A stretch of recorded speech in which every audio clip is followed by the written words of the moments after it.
Assalamualaikum warahmatullahi wabarakatuh. Waalaikumsalam Bismillahirrahmanirrahim. Alhamdulillahirabbil alamin wassalatu wassalamu ala asyrafil anbiya'i wal mursalin wa ala alihi wa sahbihi rasulillahi ajma'in. Amma ba'du.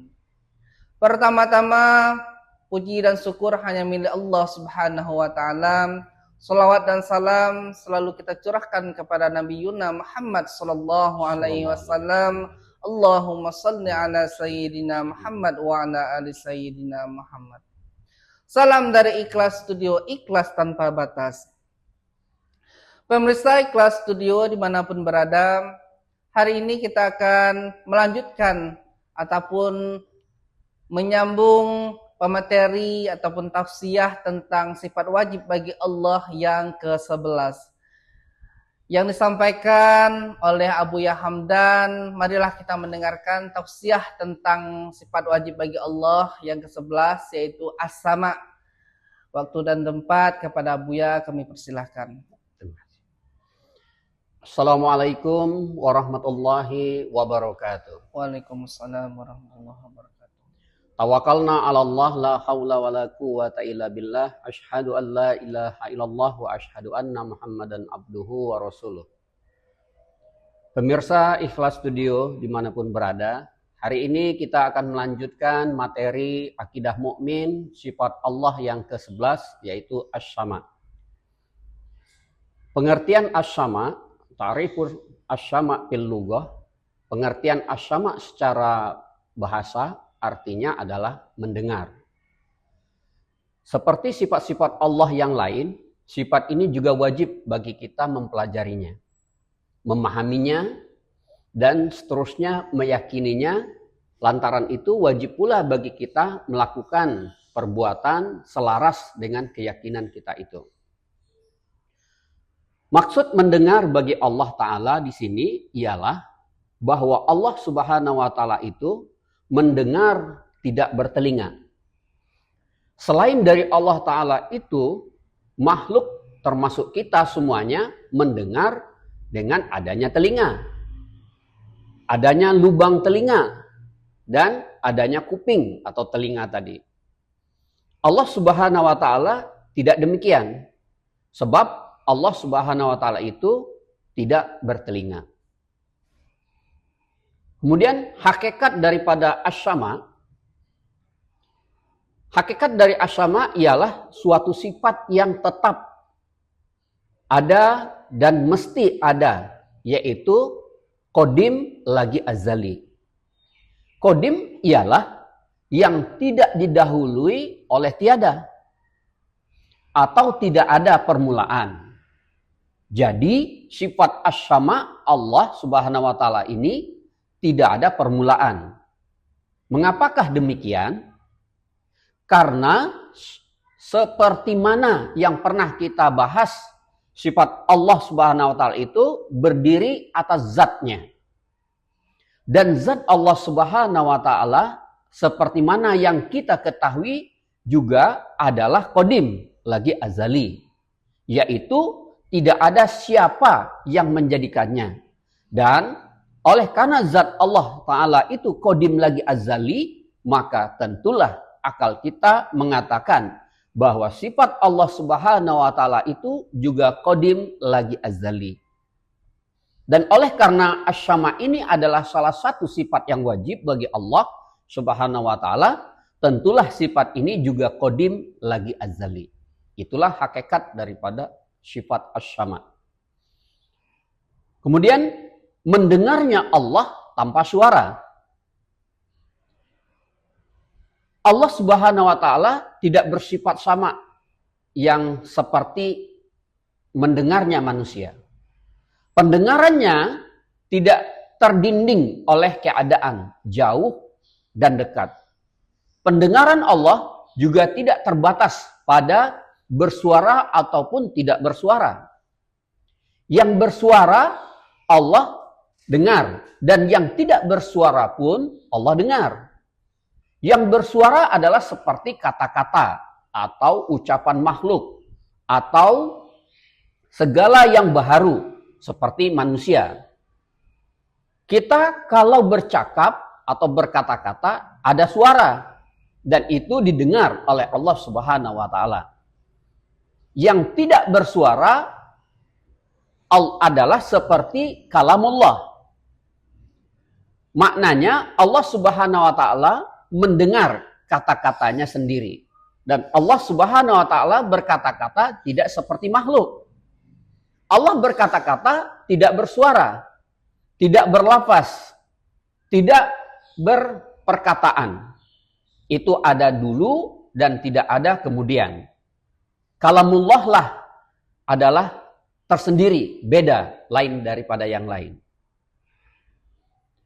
Kesan daripada as-sama, begitulah kedudukan sifat mendengar Allah Subhanahu wa Ta'ala. Kalaulah kita sudah paham sifat mendengar Allah Subhanahu wa Ta'ala itu, dan kita yakin sungguh-sungguh, ia akan memberi kesan pada diri kita. Ia akan membangkitkan perasaan dan semangat kita untuk bertutur atau bercakap atau berkata-kata selaras dengan keyakinan kita itu. Kita akan berkata-kata selaras dengan apa yang kita paham daripada sifat as-sama bagi Allah Subhanahu wa Ta'ala. Inilah kesan yang didorong oleh kepahaman dan keyakinan kita terhadap as-sama Allah Subhanahu wa Ta'ala itu. Kemudian dengan kita paham sifat as-sama tadi, kita akan mengawasi lidah dan hati.